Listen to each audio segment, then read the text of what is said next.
like to thank everyone. I'm excited about my house being refurbished. Thank you all.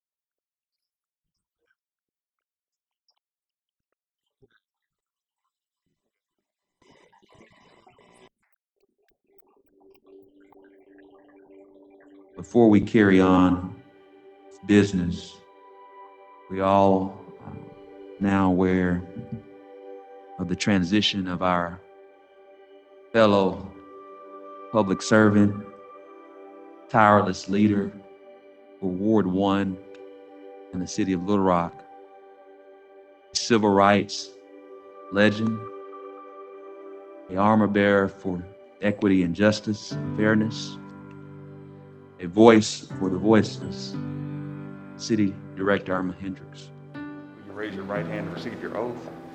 I, Virgil Miller, I, Virgil Miller, do solemnly swear or affirm do solemnly swear or affirm, and I will faithfully discharge the duties of Little Rock City Board of Directors, of Little Rock City Board of Directors, Ward 1, Ward 1, upon which I am about to enter. upon which I am about to enter. Congratulations, sir. Thank you.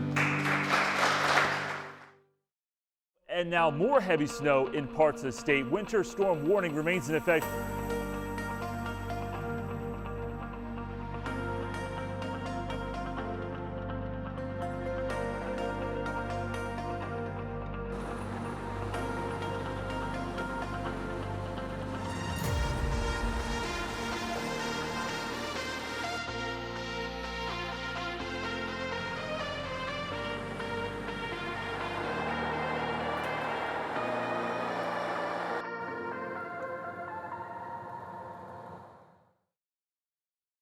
Before I finish with a prayer, I want to just take a few moments of silence that we can commemorate and remember those lives that have been lost in the last year. Doctors at UAMS have now reported that the hospital is at capacity, largely because of the uptick in COVID-19 cases. But this is vitally important to all of our Little Rock residents to take this vaccination. Why did I take the Pfizer vaccine? Because my sister died.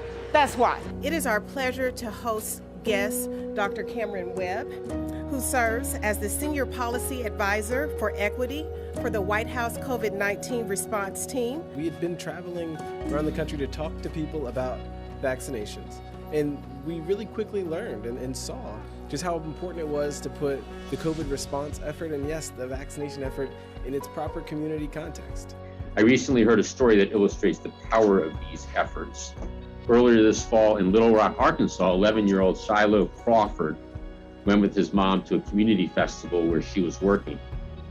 Shiloh had been wanting his mom to get vaccinated, so when he saw there was a vaccination clinic at the festival, he asked her to go to the clinic. And together with community members, Shiloh helped answer his mom's questions about getting vaccinated and convinced her to get vaccinated, holding her hand as she got her first shot. More recently, Shiloh and his sister got their own first shots at a school-based clinic, accompanied by their fully vaccinated moms.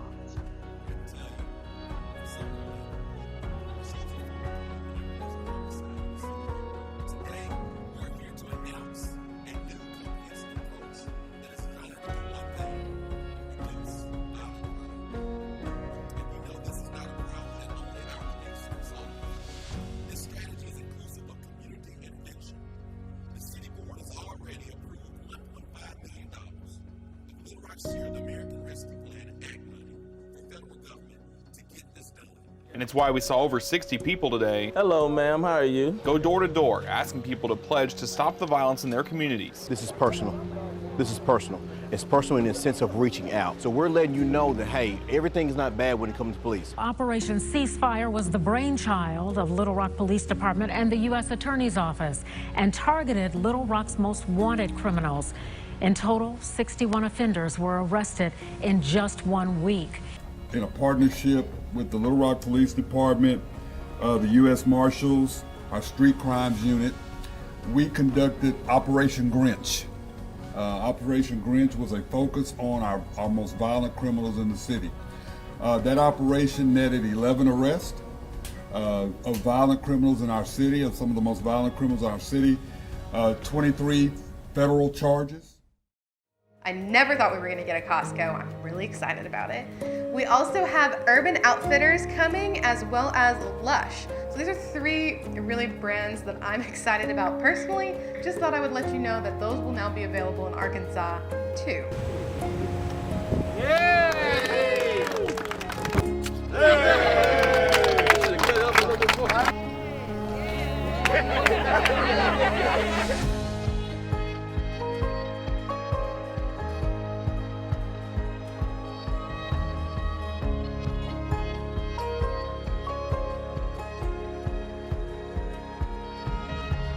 With Brian's announcement and the announcement of Trex today, this means this is a $400 million day for Arkansas. Little Rock Mayor Frank Scott Jr. calling Tuesday a monumental day for the city and adds on to what Little Rock has been able to do. Since we've been in office, we brought close to 7,000 new jobs to the city, so now it's 7,500. Trex is slated to begin building in early 2022, and they will be recruiting for both salaried and hourly jobs next spring also. We're seeing lots of economic activity south of 630 and east of 30.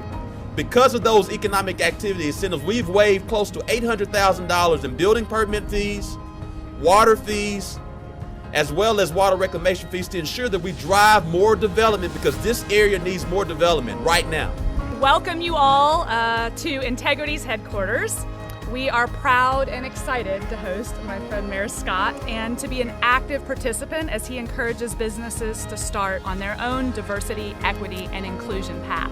So Opportunity Little Rock is a public-private partnership that allows our businesses to bolster their DEI efforts, so their diversity, equity, and inclusion efforts, while working with minority and women-owned business enterprises to really help them and support them as they're working to grow their competitiveness. Let's give it up for all of our graduates.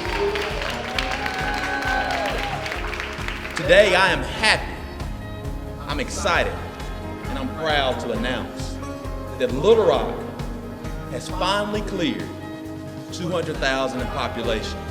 We are officially 202,591 residents.